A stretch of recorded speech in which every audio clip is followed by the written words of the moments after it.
Shin ko kun san hikimar da ta sa Allah Subhanahu wa ta'ala ya ƙaddara wa mata yin jinin al'ada da kuma dalilin da ya sa suke yi maza ba sa yi? Ku biyo mu don jin cikakken bayani akan wannan. Hikimar da ta sa Allah Subhanahu wa ta'ala ya ƙaddara wa mata yin jinin al'ada ita ce, a lokacin da jariri yake a cikin mahaifiyarsa ba shi da ikon yin kalace da irin abin da wanda yake wajen cikin mahaifiyarsa zai yi kalace, kuma ba zai yiwu ba ga mafi jinƙan halitta a gare shi su iya isar masa da wani abu na kalace.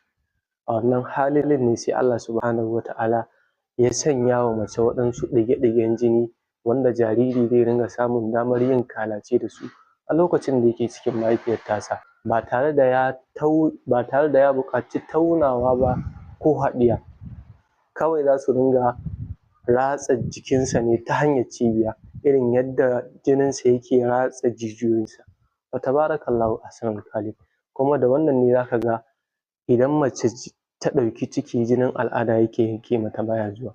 Imamu Ahmad Allah ya ƙara masa yarda yake cewa da yawan mata suna gane sun samu ciki ne ta hanyar ɗaukewar jinin al'ada.